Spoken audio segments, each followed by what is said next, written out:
What an embarrassing loss for the West Virginia Mountaineers as they drop another Big 12 contest, this time 45-13 to the UCF Knights, and this time coming off of a bye week with an extra week to prepare. Could it get worse? Are we at rock bottom for this West Virginia Mountaineer football program? We're talking about all that in this live edition of Couz's Corner as I react to the game that happened yesterday in Orlando, Florida. What is up? And thank you for joining this live show. If you're watching this on the replay, thank you for joining the show there as well. I ask that you please hit that like button. Also, please make sure to subscribe to the channel. If you haven't yet, help me get to 10,000. I'm that close to getting to 10,000 subs. There's also a button below if you're watching on the replay on a mobile device. There's a button below called Hype. It's between the download button and the thanks button. Hit that button as well, please, if you don't mind. It would help get this video pushed out to more people. Let's go ahead and dive into the reaction here as we talk about yesterday's god-awful performance by this West Virginia Mountaineer team. We're going to talk about all three phases of the game. I'll give you my thoughts on. I jotted some notes down as I watched the first half, then most of the part of the third quarter, and then I'll be honest, I turned it off. I was, full disclosure, I was attending parent weekend at Marshall University to visit my daughter. We actually went to the Marshall game yesterday, which I want to talk about later. And then, but I did go back and watch the part of the game that I had missed earlier. I did that today before coming on and doing the show so that I can give you a fair assessment. And I've also listened to other people's commentary on it as well, read some articles, those types of things. But just let's start off on the defensive side of the ball. This is the side of the ball that we thought was going to really keep this team in games. You know, at the beginning of the season, first three games of the season, we thought, man, this defense is flying around. They're getting to the football. They're forcing turnovers. Things look pretty exciting. They were holding teams to low scoring efforts for the most part. Things look good. Even the first half of the Kansas game, they held their own. And to be honest, there have been other times they've held their own. The first half of this game, it was 14-7 going into the half. West Virginia was still in this football game. But for whatever reason, the second half, they fell completely apart, and they've done that in multiple weeks now. Now, is it the fault of the offense that's putting too much pressure on the defense? That's fair. You could say that. But at the end of the day, there are no excuses, man. The defense has got to step up and play better. Here are some notes I jotted down. Here are the problems I saw on the defensive side of the football. You still saw way too many guys running open and running free in the pass game. Out of the over 500 yards of offense, the 578 yards of offense that this defense gave up, 323 of those were in the air. Now, ironically, when you look at their PFF pass coverage grade, it's 74.7, which is really good.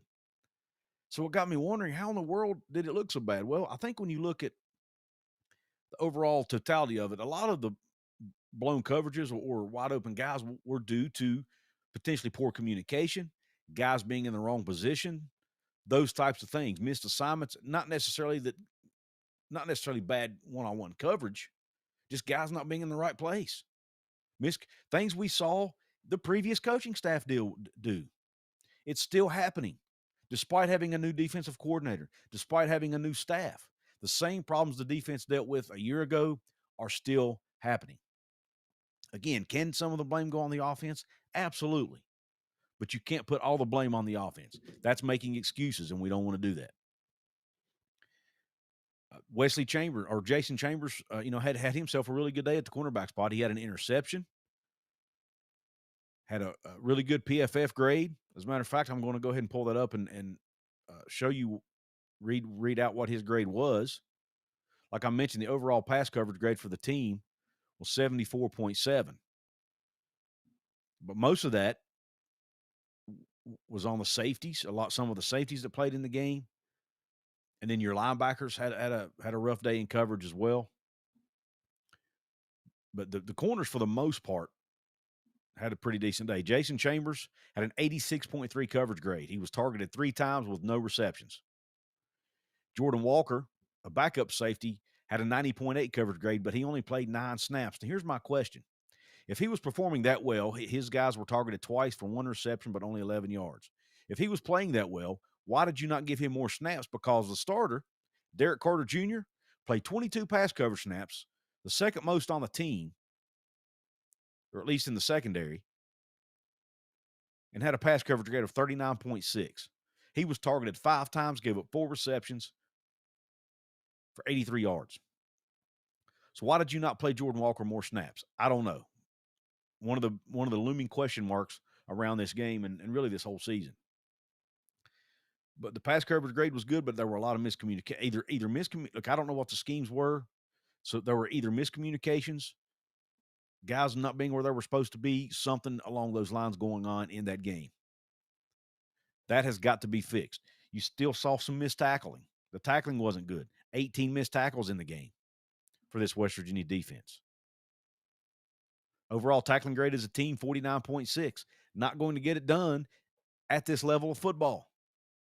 You've got to do a better job tackling and getting guys to the ground. Again, they put very little pressure on the opposing quarterback. They let Taven Jackson stand back there and do whatever the heck he wanted to do. Out of 42 dropbacks, he was only pressured 13 times in the game. 13 times. Can't happen. Cannot happen. Again, over 323 yards passing on the day.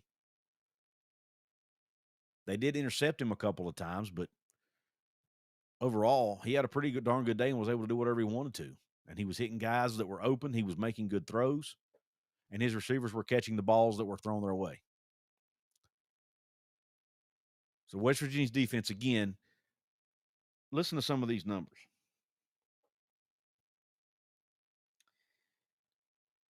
I mentioned the dropbacks, 42 dropbacks.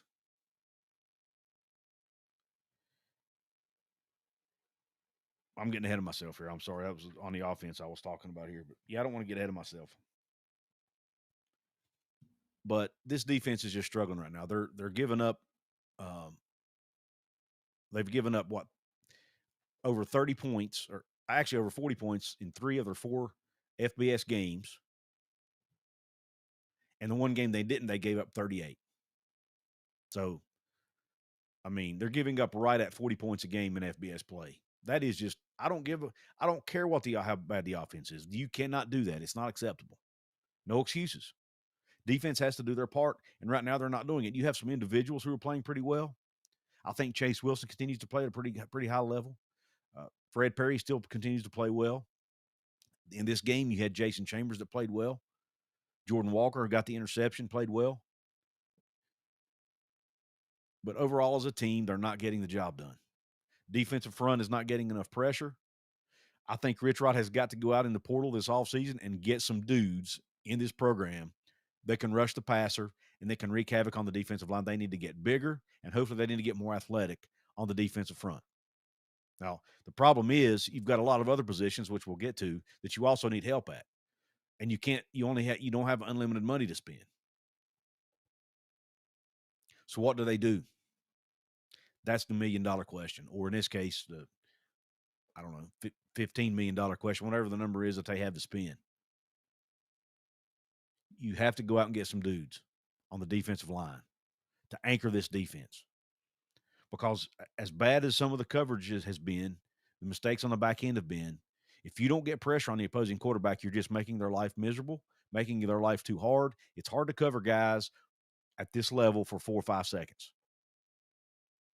because they're too fast, they're too good, they're too athletic. Your defensive front has got to help you out. And it seemed like every time Coach Alley would try to dial up a blitz to help that defensive front get pressure, Taven Jackson just picked them apart. In pregame show with Jonathan, I looked at how good Taven Jackson was against pressure. He wasn't doing real good against the blitz or against pressure. But in this game, even when he was pressured, he was able to make throws and make plays. But because they weren't able to get to him, they only sacked him 1 time, I think, on the day. And again, only 13 total pressures out of 42 dropbacks. Not getting it done. And you cannot give up 578 yards of offense against a team who, oh, by the way, also replacing their coaching staff, also bringing in over 70 new players. A lot of similarities between these two programs. UCF is not a great football team. They're not saying they won't be or can't be, and they do have some talent, but they're rebuilding as well. This should have been a winnable game for West Virginia. In my opinion, the only winnable game left on the schedule. And you lost it. And not only lost it, you got embarrassed and blown out. 45-13. And that last 6 points was in garbage time. It really wasn't even that close. This coaching staff has got to figure something out if they can. I'm not sure they have the talent to figure it out. And then you add in the injuries. Hammond Russell missed this game with an injury. The offensive side had been hammered with injuries. Now one of your best defensive players is out with an injury. Not to mention Ashton Woods, one of your backup linebackers, is out for the year. We don't know how long Hammond Russell's going to be out. But the injuries continue to pile up. The struggles continue to pile up. And I'm just not sure what Rich Rod can do to fix it, at least this season. He's got to go out in the portal in the offseason and make some moves, in addition to retain the guys on the roster who are playing well and who are underclassmen. You have got to do everything in your power, like on the defensive side of the ball, for example, like your Curtis Jones. You have got to do everything in your power to keep Curtis Jones on this football team, in my opinion. He is the one shining star on this defense as far as guys who are underclassmen. You've got to try to keep him.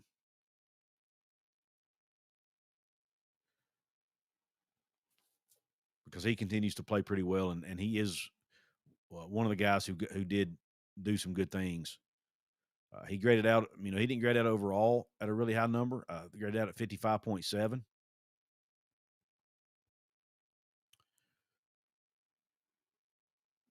me find his numbers again. He graded out 55.7, 58.4 in run defense overall, 27.9 in tackling. So Curtis Jones got to do a better job tackling along with everybody else. Graded out 66.1 in the pass rush. So again, he's one of the few guys who got some pressure on the quarterback. But Curtis Jones has shown some flashes this year that he has the ability to be a really, really good football player, and he's only a redshirt freshman, so or maybe a sophomore. But you've got to try to keep him around. There aren't a ton of guys on the defense I can say that about, but he's one of them. I did notice, though, they did try to get it seemed like they did try to get a lot of younger guys in the game on defense in this game. For example, Zay Jennings got some snaps, a handful of snaps. Ben Bogle, the middle linebacker, got some snaps. Just talking about younger guys here, guys who will be back next year. Marshawn Oxley got 12 snaps. Sonny Redwood actually started the game in place of the injured Hammond Russell and actually played pretty well, graded out at 64 overall, 65.8. And run D, 70.2 in tackling. 60.4 in pass rush. Didn't pass rush well, but did some other good things. Chris Filippo got 13 snaps in this game. Nate Gabriel got 27 snaps on the defensive front. So they are playing some of these younger guys. Curtis Jones actually started and played 37 snaps. So they are trying to get some of these younger guys in the game, getting some playing time. Ben Cutter, Nick Taylor played.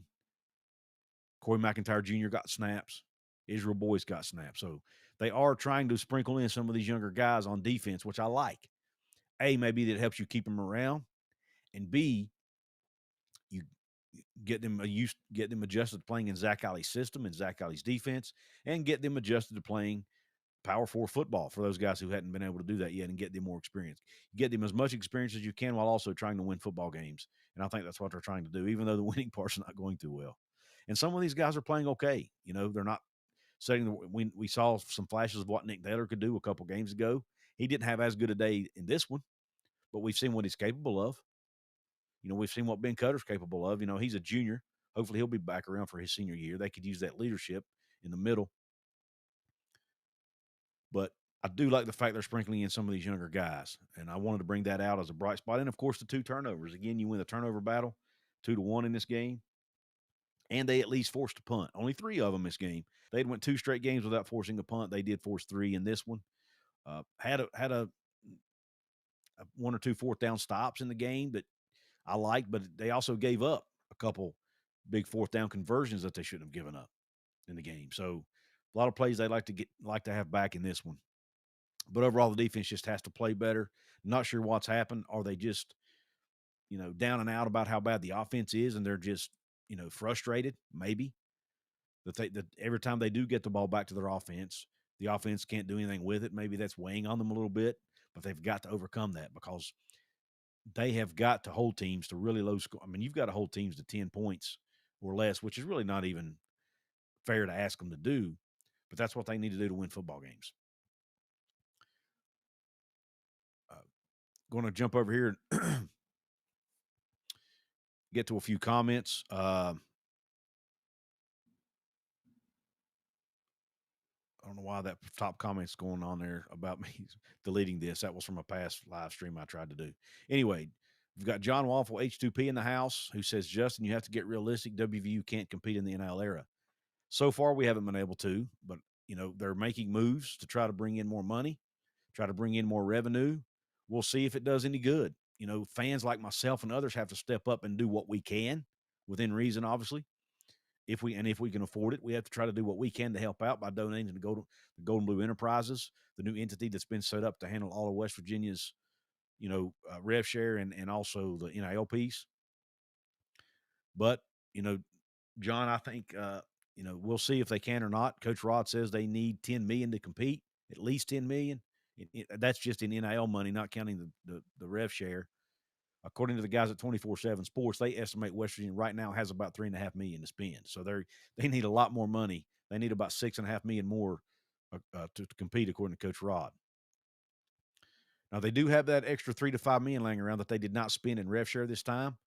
They have to spend that money before July 1st. They can spend it in this upcoming portal cycle potentially. So if they can go grab some guys in this next portal cycle that are difference makers, that might help this team going into next year. We've got Freezing Apes 2000, who's a VIP member here on the channel, says, I would say you can't win with a G5 roster, but we lost to a G5 school. I'm not going to be, I think that's unfair to UCF to say they're a G5 school. They have now been in the Big 12 for 3 years. This is their third year. They have had time to build a Power 4 football program. But I do understand your point. UCF should not be that far ahead of West Virginia from a competitive balance standpoint. And really, when you look at their roster, they're not. When you look at the star value of the roster, the talent level, they're not that far ahead of West Virginia. As a matter of fact, I saw one post saying they were actually behind West Virginia in that metric. But yes, somehow it sure didn't look like it. Now, again, some of West Virginia's top guys are injured. Jaheim White, Ty Edwards, Jaden Bray, Hammond Russell, Nico Markiel.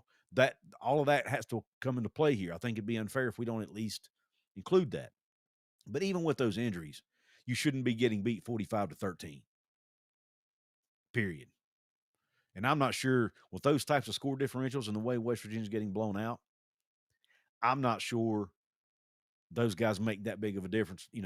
Maybe you lose the game closer, but you may still lose it. TJinx048, who's also a VIP member, says, I know it's not an apples-to-apples comparison, but with 82 new players, I was thinking what to compare it to. And although not as severe, I came up with the SMU death penalty from the late 80s. That's fair, TJinx048, and I get your point, but here's the problem. You have other teams around the country, UCF included, who were at least able to be competitive with similar numbers. You know what I'm saying? That's what is so baffling, and that's why on the thumbnail rock bottom. And I do believe this is rock bottom for this program because I don't expect them to win any. I thought this was the only game left on the schedule they would win, and they got blown out in it because you got similar roster situations. And for those who want to talk about Rich Rod being hired late in the process, I do agree with that, and I actually am hopefully playing another video to talk about that later this week, but. Scott Frost was only hired 4 days prior to Rich Rodriguez. So there's not that big of a difference. He also got a late start on the portal. He also needed time to hire staff. And yet he was able to bring in a roster and coach them up. He and his staff able to coach them up to a point to be that much better than West Virginia. That has to fall on the coaching staff. There's no other ifs, ands, or buts about it. And I hear the talk about, well, they're in Florida, they have more talent access. Okay, they do. But again, it was so late in the process. I'm sure it was hard. There was still a limited number of guys for Scott Frost to go out and get. This is about as apples to apples as you're going to get in comparisons to programs right now. Both rebuilding, both with returning coaches, both with new coaches, both with new staffs. Both got hired in December, around mid-December. Both had a late start on the portal. Both are bringing in over 70 new players. Yet one team is 32 points better than the other one. That's a problem. And I'm not saying fire Coach Rod, and I'm not saying I've even given up on him. But right now, today, it's unacceptable. and they've got to fix it. He says they will, and we've got to give him time to do that. Freezing Gapes with another comment says, I don't even think Colorado is winnable. They're probably going to walk all over us. No, Colorado is not a bad football team. They have a lot of weaknesses. They've had some quarterback shuffling as well. And that's another thing with UCF. They've had to play 3 or 4 quarterbacks too because of injuries. Now, they haven't had the depth of injuries that West Virginia's had at multiple positions, but you shouldn't be losing 45-13. Wisconsin and Oklahoma State are on par with West Virginia, says Freezing Gapes 2000. Maybe. Definitely Oklahoma State. I would put them in that category. And University of North Carolina, I think, could also be put in that category as well. Oh, he meant Ohio. He meant losing to Ohio. Yes, West Virginia lost 17-10 to Ohio, a MAC school who's not even as good as we thought they were going to be. That was unacceptable. Absolutely. And then you're getting embarrassed in Big 12 play to go along with it.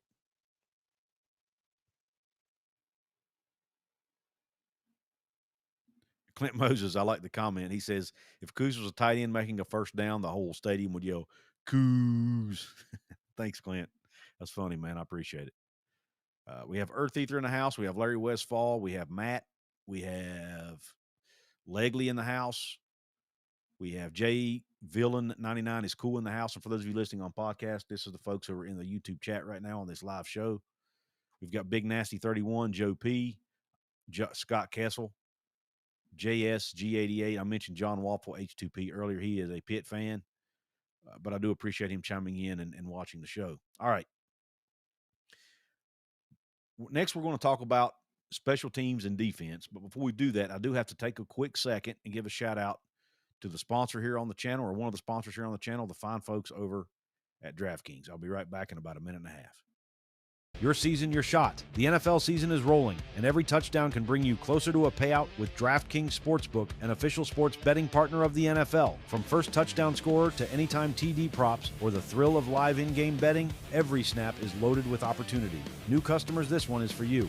Bet just $5 and get $200 in bonus bets instantly. Plus, score over $200 off NFL Sunday Ticket from YouTube and YouTube TV. Download the DraftKings Sportsbook app and use code COUZ. That's code COUZ to get $200 in bonus bets instantly when you place your first $5 bet. Plus, over $200 off NFL Sunday Ticket from YouTube and YouTube TV. In partnership with DraftKings, the crown is yours. Gambling problem? Call 1-800-GAMBLER. In New York, call 877-8-HOPE-NY or text HOPE-NY 467-369. In Connecticut, help is available for problem gambling. Call 888-789-7777 or visit ccpg.org. Please play responsibly on behalf of Boot Hill Casino and Resort, Kansas. 21 plus age and eligibility varies by jurisdiction. Fees may apply in Illinois, void in Ontario. Bonus bets expire 7 days after issuance. See sportsbook.draftkings.com/promos. NFL Sunday Ticket offer for new subscribers only and auto renews until canceled. Digital games and commercial use excluded. Restrictions apply. Additional NFL Sunday Ticket terms at youtube.com/go/NFL Sunday Ticket/terms. Limited time offer. All right. Thank you for being patient, letting me pay the bills. And thanks to DraftKings for supporting the show. Now, let's go ahead and talk special teams for a minute, and then we'll jump over to the offense, because I know that's what most of you probably want to talk about, is especially that offensive line and the struggles there. The special teams was even struggling. I mean, you got Cade Hensley, who had been a reliable kicker up until now, missed an extra point and a field goal in this game. Now, would either of those made a difference in the outcome of the game? No. But it just, we've struggled. Ethan Head has been struggling to get the ball in the end zone on kickoffs, the rare times he gets to kick off. We've not been able to return punts or kickoffs. And every time Fox catches a punt, he has to fair catch it pretty much, because the blocking in front of him is not there. Oliver Straw has been pretty solid, pretty consistent. He had a great fake punt play. That was a positive. But, man, special teams just hasn't been – special teams has not done anything to help this football team out, at least not in the last few games. Outside of Oliver Straw's fake punt and some of the performances he's had, the special teams has just not been there. It's not been has it hurt the team that much? I probably not. The defense and offense have struggled enough to do that for them, but they haven't done anything to make a difference in the game either. And the special teams has got to step up and play better, in my opinion. You've got to block better on your punt returns to give Preston Fox a chance to get some return yards. You've got to start kicking the ball in the end zone on kickoffs and make your kicks, man. Make your field goals and your extra points. All those things have to happen. And your kickoff coverage has got to be better too when you don't get to the end zone. So, I wanted to touch on special teams for a minute. I don't normally talk about special teams a ton, but it is a very important and vital part of the football game. So now let's go ahead and switch over to the defense, or the offense rather, which, the struggles continue. This team is only averaging 17 points a game in FBS games. That includes Ohio. That includes every game except Robert Morris. They're averaging 17 points. They scored 31 against Pitt and 24 against BYU. Every other game, they have scored less than 17. It's not good enough, man. Only 210 total yards against UCF, a team who also has a bunch of new faces.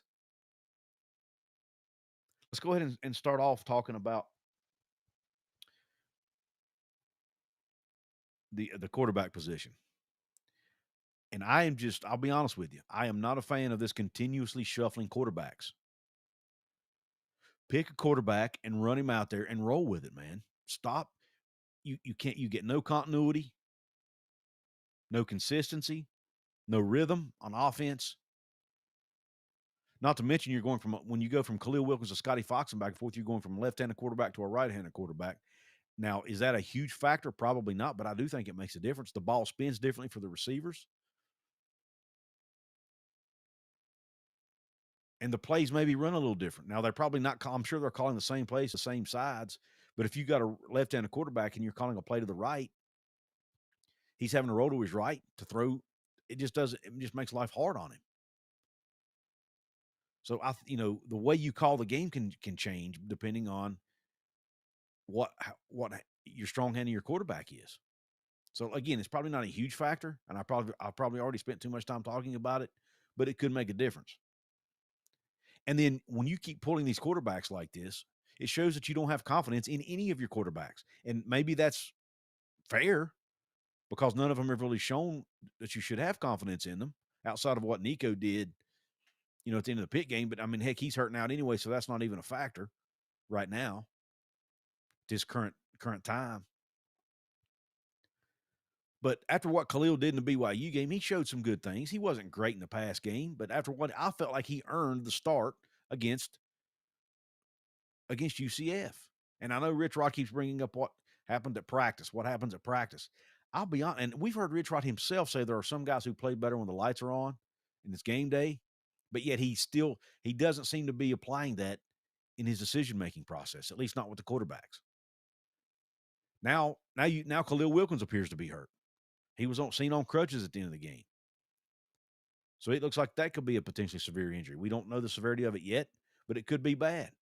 So now you're kind of stuck with going with the true freshman. And I don't mean stuck to be disrespectful, but he's a true freshman. And he, what we see out of him that made us excited? Not much. But again, not all his fault, which we'll get to in a minute. But he didn't do anything to make you go, wow. Will Jalen Henderson be back? Maybe. Maybe you give him the nod. I don't know. We don't know the severity of his injury either. We haven't even seen Max Brown hardly. Is he that bad that he can't get some reps as the way the offense is looking right now, averaging 17 a game against FBS competition? You can't even give him some snaps when you're giving everybody else snaps? I don't get it. Is he that bad? Maybe he is. I don't know. Maybe they're preserving a red shirt. I don't know. I don't know what's going on there. But nonetheless, just pick a stinking quarterback, man, and roll him out there for at least a game. Now, if you want to bring somebody else in at the end of the game in garbage time or whatever, that's fine. But don't just keep pulling and going back and forth. A series here, a series there. I don't think you're giving your offense a fair chance when you're doing that. As far as passing the ball, could not get anything going in the air in this game. I had 28 pass attempts and still I don't think they even hit 90 passing yards in the game. I mean, how's that even possible? To throw the ball 28 times and have less than 90 passing yards. I mean, that's just atrocious. Khalil Wilkins, let's go ahead and look at it now. Khalil was 5 of 10 for 32 yards. Scotty Fox was 6 of 17 for 47 yards. Cam Vaughn threw the ball one time on a wide receiver screen pass or whatever, and it went incomplete, almost got intercepted.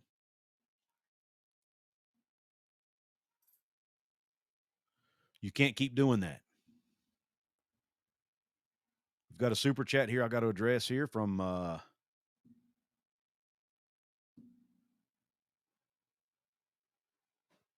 Freezing Apes 2000. Thank you, Freezing Apes 2000. He says, my big gripe is that O-line, there's zero push. The QB is under constant pressure and have gotten injured. Halfbacks have no running lanes, and it shuts down the offense. I'm wondering if Rich is rotating QBs to prevent injuries, and that's possible. Maybe that's what he's doing, but it's not working because Khalil, like we said, Khalil got hurt in the game. So, and I am going to address that O-line, Freezing Apes. And by the way, thank you so much for the very generous super chat. I am going to address that here shortly. But the O-line has definitely been an issue. But thank you for that comment, man. I really appreciate you. All right, let's go ahead and talk about the wide receivers. There were a couple drop balls in the game. A couple times the receivers, your quarterbacks did make a couple throws. Now, they weren't perfect throws, but the receivers had chances to make plays a couple times and didn't. Cam Vaughn had a drop, and then I think the other drop was, I don't want to say, but there was another receiver that had a drop too. Can't have drop balls, especially when you're not even throwing the ball. But what I say, they threw the ball 28 times total, 11 completions. You can't have two drops. That's not a good percentage. So the wide receiver has to get better. Receiving grade on the day for this team, 47.6. Not good. Are the receivers having trouble getting open? That's a question I'm asking. Now, one argument is the quarterbacks don't have time to let the play develop because of the O-line's deficiencies. One could argue maybe the quarterbacks aren't going through their progressions properly and aren't giving the plays time to develop. That's an argument you can make as well. I think there's some of that happening. But at the end of the day, the receivers aren't making plays when given the chance, at least not consistently enough. So that's a problem. Receivers have to get better. Running back. Oh, by the way, I do want to touch on back to receivers a minute. Cam Vaughn, I looked at the stat for yards per route run. It's basically a way to measure. You take your receiving yards divided by the number of routes you run, and it gives you a way to kind of measure effectiveness from your wide receivers. Cam Vaughn, out of West Virginia receivers who have played at least 20 snaps, has a yards per route run of 1.80. That is 192nd in the country, and he leads the team. Out of receivers who have played at least 20 snaps, he leads the team, and it's 1.8, and it's 192nd in the country. That shows you the routes they are running and the completions they are getting are very short yardage gains. They're not able to stretch the ball down the field. And until they can do that, it's going to make life even harder on these running backs and these running quarterbacks and even your offensive line who's already struggling. You've got to complete some of these downfield throws. Now, they had a couple of attempts and they weren't able to complete them. But you've got to do a better job getting the ball downfield as an offense. And again, that goes to your quarterbacks making the right reads. It goes to your receivers making plays, and it goes to your O-line giving them time. But back to the running backs a minute. It's hard to really judge these running backs fairly, because of the injuries they're dealing with. Again, you're down to your third and fourth string running back right now. Ty Edwards is out for the year now officially. Jaheim White's out for the year. Those were your top two running backs. Now you're down to Sincere Bowers, who's a sophomore, who's still trying to learn how to play at this level, who's been battling injuries himself, throughout the season up until now. And you've got Dior Hubbard, who's a redshirt freshman, also still gaining experience. But the biggest factor is they're trying to run behind an O-line, and I don't want to. I can't leave the tight ends out here either. The tight ends have not necessarily done a great job run blocking either. But you're running behind tight ends in an O-line that are struggling to block people. They can't get push up front. They're getting pushed backwards on them every single run play. It's unfair to these running backs. They're getting mauled before they even get to the line of scrimmage. Now, Ty Edwards, in spite of that, was able to get some yards against Pitt. But heck, now he's out for the year. And Dior Hubbard and Sensor Bowers they're not the same type of running back. Ty Edwards is a guy who's 6'2", over 200 pounds. So I think he's about 225. He's a big back, can run through tackles. These guys are more your speed, more shifty guys. So they're not going to be able to break as many tackles as Ty Edwards is. It's just not their running style. They have to make plays in space. They don't have any space to run, to work with, because the O-line's not getting any push. When you look at the PFF grades from this game in run blocking, not good. I'm going to go ahead and pull those up and read those off to you real quick. The overall run blocking grade for this football team was 52.4. Overall pass blocking grade was actually 61.9, so not as bad. But right now we're focusing on the run blocking piece.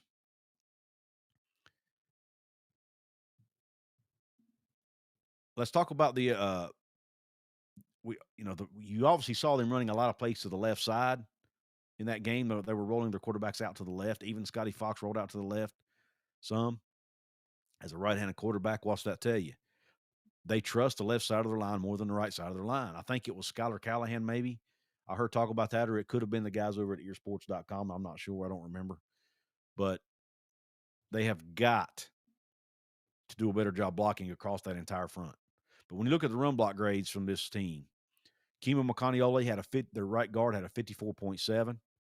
Center Landon Livingston had a 55.3.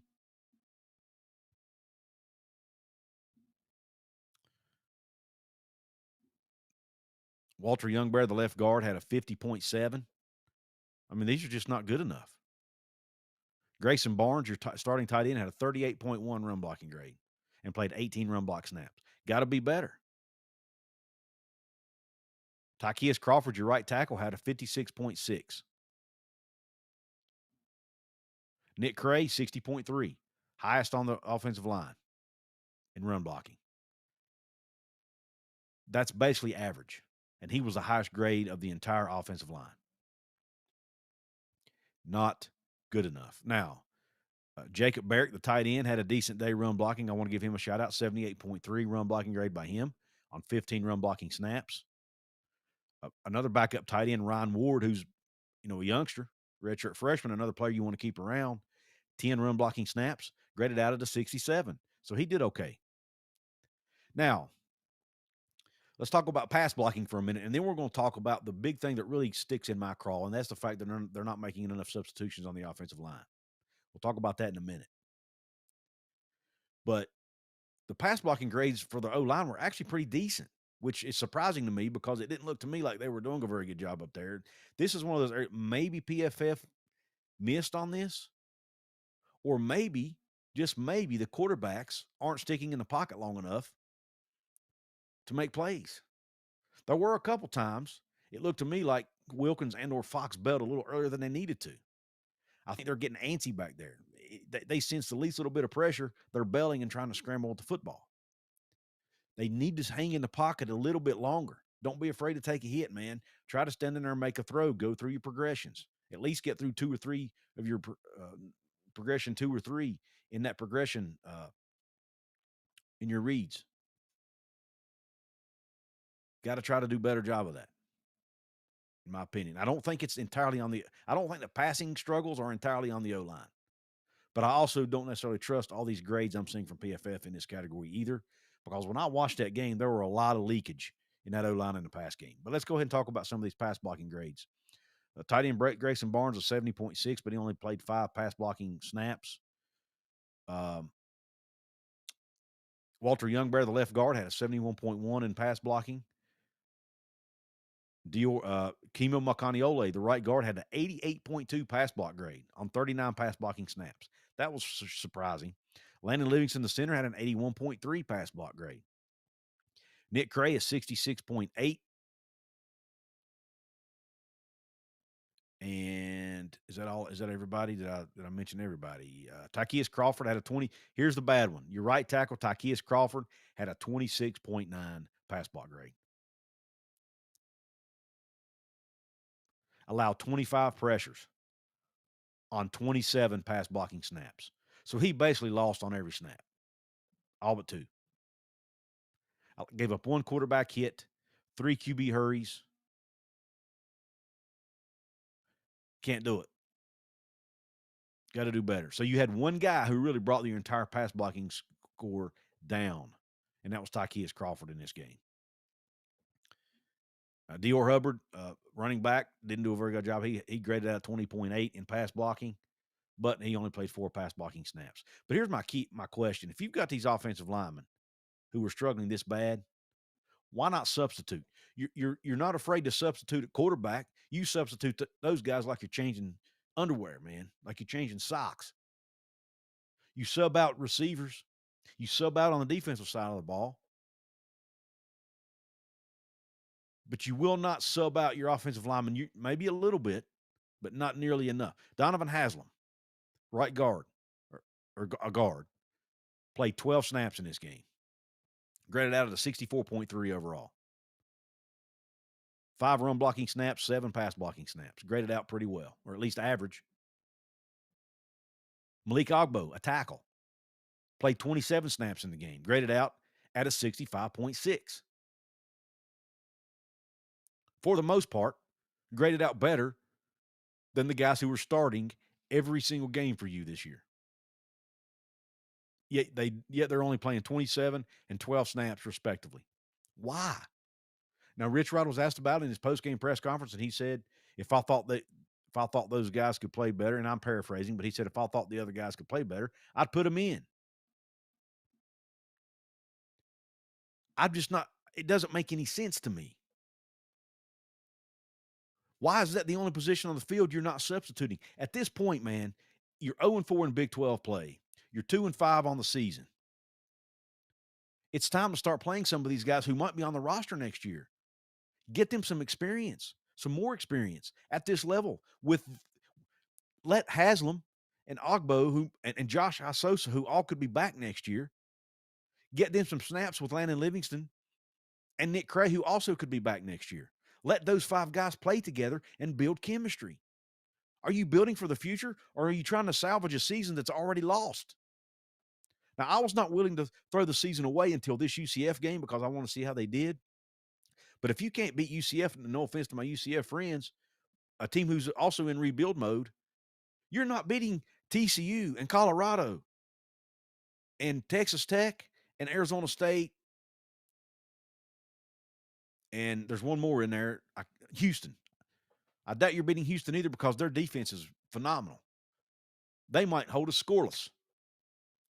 So none of those games, I doubt any of those games are going to be wins.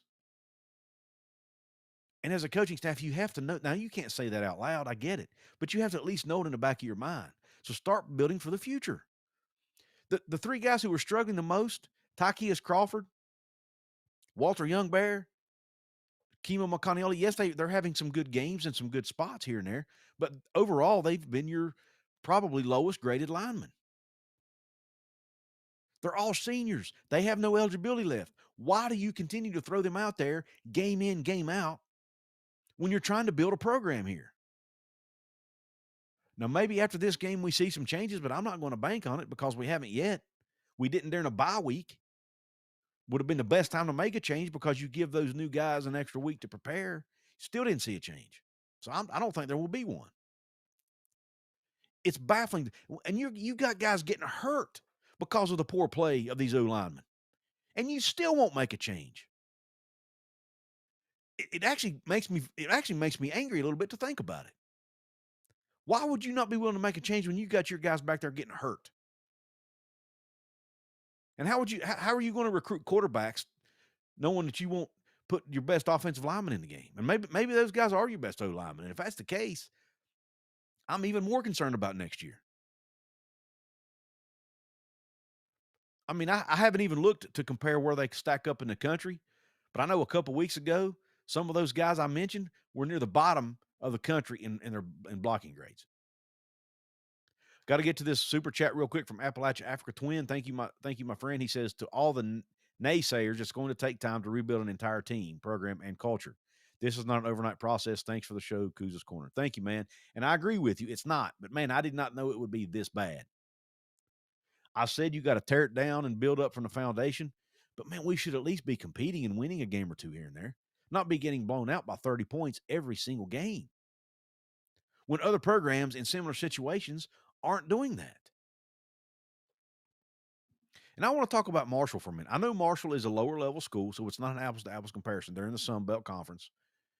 They're not playing the same level of competition as West Virginia. I get that. So I'm not trying to say that Marshall would beat West Virginia one-on-one. I do think it would be a very good game, and I think Marshall could beat West Virginia.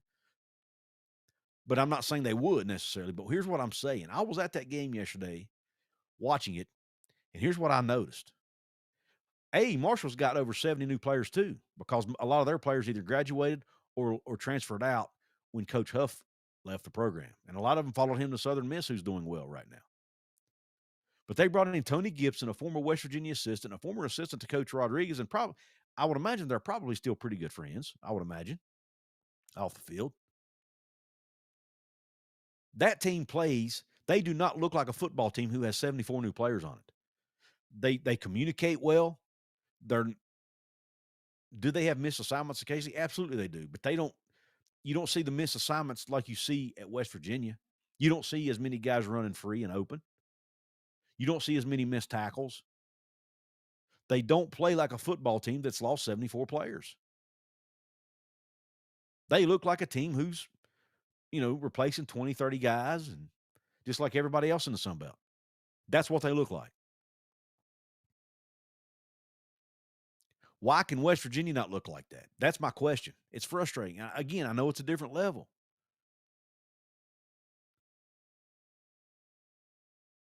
But why can you not at least get the guys? We're 7 games in and we're not seeing improvement. That's a concern to me. Has Rich Rod made some bad decisions on staff hires? Hopefully, if he did, we'll see changes in the offseason. It's hard not to question the hiring of Coach Jack McNeil as the offensive line coach. That does not seem to be working. It's okay if you see your O-line struggle in game 1, game 2, even game 3 of the season, but we just had game 7, and they're still struggling. You see offensive linemen still letting guys run by them free to the quarterback, like they don't know who to block. You still see them getting pushed backwards. Now, that's probably just a lack of size and or strength and or talent. Maybe that's not fixable, but at least block somebody. At least put a hat on somebody, right? I mean, and the penalties, the false starts, the hold penalties, just stuff that these guys shouldn't be doing. And again, most of these guys are seniors. Now, they may not have a ton of experience in every case, but they're seniors. They've been around the block. I just do not understand how 7 games into a season, you can still be having the same struggles. It makes zero sense to me. That's one position, coach, I'm questioning. Now, there are some others. I mean, hopefully Coach Rod's willing to go out and make coaching staff changes. But look, I criticized Neil Brown for some of the things that I'm seeing Rich Rod do. I criticized Neil Brown for making some bad hires.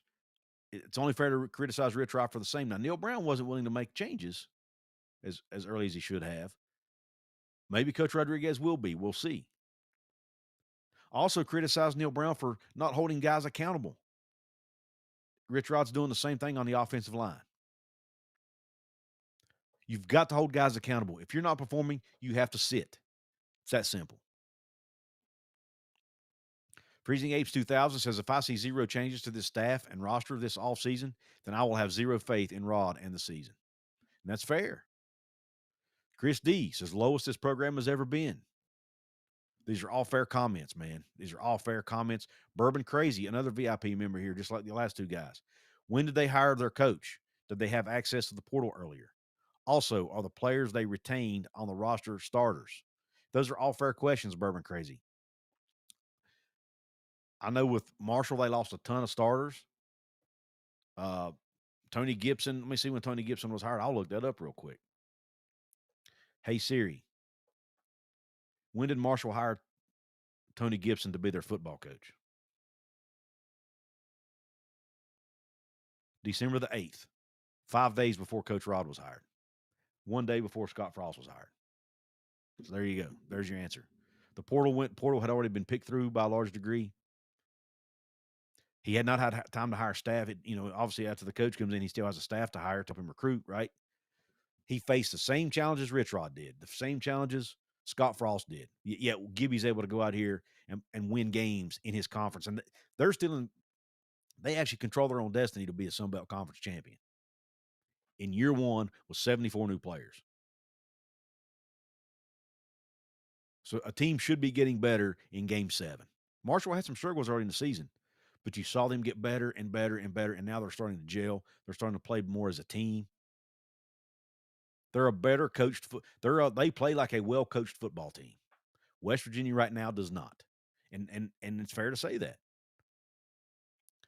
Freezing Apes 2000 says, I grew up hearing about how amazing WVU was, says he was born in the year 2000, and now I'm wondering if I'll ever see it. Man, you've got to hold out hope. I am concerned, like our Pitt fan that was on here earlier said, John Waffle, he did say, hey, he doesn't think West Virginia competing in NIL era. Now maybe he was just trying to take a shot, or maybe I have seen other I've seen West Virginia fans make the same comment. It's fair to ask that question. Can West Virginia compete in the NIL era?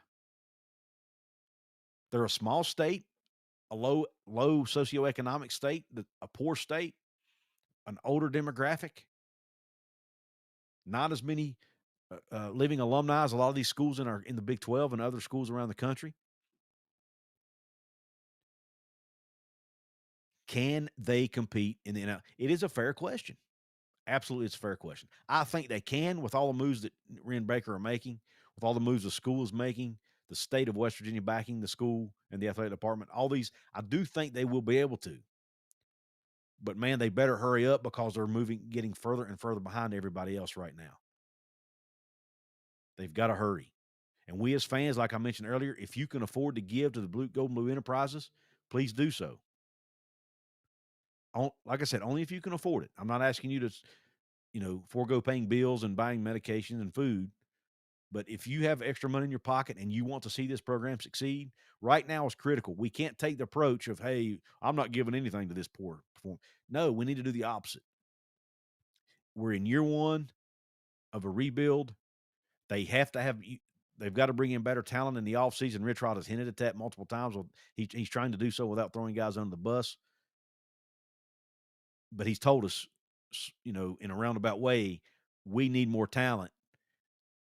They can't do it without the money. We as fans have to be a part of that.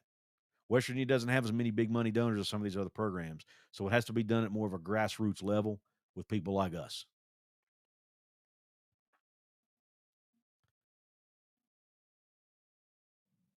And Earth Ether says Mississippi State competes, so can we. Marshall gets prop players. I'm not sure what that means. There are 3 stars and 2 stars that can play at Marshall's level. At the Big 12 level, we are in big leagues. But there are teams all around the Big 12 playing with 3-star recruits. West Virginia's always played with 3-star recruits for the most part. But they've been able to develop them and make them better. Tony Kidd says he thought Tony Gibson will be good to hire here. I've wanted Tony Gibson to get a look at the head. I wanted Tony Gibson to be hired here a few years ago when I originally thought they were going to fire. A lot of us thought Neil Brown was going to be gone after the 2022 season. At that point in time, I thought Tony Gibson should get a serious look for the job. Scott Kessel says, I think the worst part is how stubborn Rich is. Play calling doesn't change. Offensive line doesn't change. Fair criticisms, man. Totally fair. In 2000, Rod had Avon combine Brad Lewis, and he won. Actually, he didn't win. 2001, he only won 3 games. That is probably the one season everybody's looking at us saying, okay, they were bad in 2001 in Rich's first year here. They lost to Temple that year, guys. Temple, one of the worst teams in the country at the time, with Avon Coburn in the backfield, the all-time leading rusher in West Virginia history. But they went out in 2002 and were able to win 8 games and make a bowl. So maybe just we've got to hold out hope that they can do this. Now, that wasn't the NIL era. I get it. But we have to hold out hope that in next year, 2026, we see a major turnaround. Maybe he goes out and get that extra $3 to $5 million they've got laying around that they didn't spend. They go out and get some studs in the portal in January when it opens.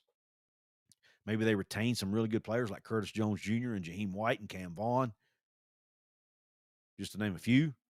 Retain some of those guys and hit the portal hard, get 8 or 10, like Coach Rod said, get 8 or 10 really high-impact players, get another 10 to 20 depth pieces, plus your high school recruits, and you have your football team for 2026. That I think is going to be the key to success, but you have to hit on the guys. You can't – Jamoy Robinson so far has been a miss. He's one of the top-paid players on the roster, or at least that's the rumor. The most highly talked about transfer for sure. He's been a bust so far. You know, Michael Coach Jr. got paid quite handsomely. You know, he's played okay. He's not been – I wouldn't call him a bust, but the last couple games he's been exposed a little bit. So they've got to make sure when they spend a ton of money on guys that these guys are good. Because if you miss, we've heard Coach Saban talk about it. If you spend the money on the wrong guys, you're not going to win. West Virginia's got to hit on their guys, and they've got to keep guys on the roster. You can't have 20, 30 guys leaving your team every year like we've seen in the past. You have to, and if you do, it has to be your backups and not your starters. Bourbon Crazy says, I agree with what you're saying, but I will hold out hope and give them the benefit of the doubt. It's year one. If I don't see some major improvement by year 3, I'll be very concerned. I'm frustrated also. Yeah, year 3 is definitely the year you better be at least in the conversation. In my opinion, you better be in the conversation for a Big 12 title in year 3. Year 2, you better at least make a bowl game. That's my opinion. You better at least make a bowl game in year 2, and in year 3, you need to be competing for a Big 12 championship. That's my opinion. And I don't think that's an unfair expectation. Stanley Metz Jr. says, still not sold but buying. However, being so bad after a buy and not seeing any improvement has me concerned about what we're buying. Absolutely. Absolutely. And that's a fair assessment, fair comment. All right. I do want to, before I go, I do have a quick announcement to make. I'm inching closer and closer to 10,000 subscribers. Last I checked, I was less than 70 away. So in order to celebrate that, I'm going to be doing a giveaway. I'm partnering with another YouTube channel called Mountain Buck. It's a hunting channel. Go check it out, Mountain Buck. If you are someone who is into hunting, go check out his channel. But he is partnering with Couz's Corner, and we're going to give away 2 tickets to the upcoming West Virginia TCU game. To thank you for all your support and to celebrate hitting 10,000 subs here upcoming in the very near future, we are having a ticket giveaway for the WVU versus TCU game on October 25th. There will be a live drawing on Thursday, October 23rd, 2025. Time will be announced at a later date. It'll likely be around 7 or 8 p.m. Eastern Standard Time, or Eastern, where I will randomly draw a winner for 2 tickets to the game. It might be Eastern Daylight Time. Whatever, it's going to be 7 or 8 Eastern. To enter for a chance to win, here's what you have to do. You have to subscribe to Couz's Corner, which a lot of you may already be, okay? If you aren't already subscribed, you have to subscribe to Couz's Corner. You also have to subscribe to Mountain Buck's channel. Again, it's Mountain Buck. Very easy to remember. And I'll leave a link to it in the description box. The third thing you have to do is leave a comment under this video. Now, not this live show I'm doing, but leave a comment under the video this individual video where I mentioned this giveaway. Comment on it. Not this live stream, y'all, but I'm going to be doing a separate video making this announcement. If you comment on that video plus subscribe to both channels, you will be in the running for the 2 tickets. There's only 1 entry per person. If you are already subscribed, great. All you have to do is subscribe to Mountain Buck and comment on the standalone video to win. After the live drawing, I will leave the video up so the winner can contact me at couz.walker@gmail.com. Once I verify that you are the username that won, I will make arrangements to transfer both tickets to the game. Actually, the transfer will be coming from Mountain Buck. Please note, only enter if you are able to go to the game. There's only one opportunity to transfer tickets, and the host of Mountain Buck will be transferring them to the winner. All comments must comply with YouTube community guidelines. Entries that don't comply will be disqualified. YouTube is not a sponsor of this contest, and any entries into this contest release YouTube from any liability related to the contest. This contest is free to participate in. I will collect the winner's information, such as name, address, phone number, email address, and username, in order to communicate and send prizes. Thanks and best of luck. Again, it's not going to be this live show, but the standalone video is what you have to comment on. I just want to kind of give you guys a heads up on it, what's coming. So be on the lookout for that announcement if you want those tickets. All right. It's been right at an hour. I'm going to jump off of here. Shout out to our sponsors. I mentioned, or we gave a shout out to DraftKings earlier. Want to give a shout out now to Appalachia Digital, the fine folks who designed our website over at WV Sports Chat. They did a great job designing that site. They can design you a site, or they can help you get your site found easier on Google. Go to AppalachiaDigital.com/Couz. Let them know I sent you, and they will take care of you over there. They do a great work. Again, Appalachia Digital, the designers of WVSportsChat.com. Thanks for tuning into this live show. If you're watching on the replay, please don't forget to hit the like button. If you're watching live, please hit the like on your way out if you haven't yet. Please subscribe. Please drop a comment below. Let me know what you think of the West Virginia Mountaineer program and where they stand today. Is this rock bottom for this program? I personally think it is, but I want to hear your thoughts. Thanks for tuning in. Hope the rest of your day's top shelf. God bless you, and Q Country Roads.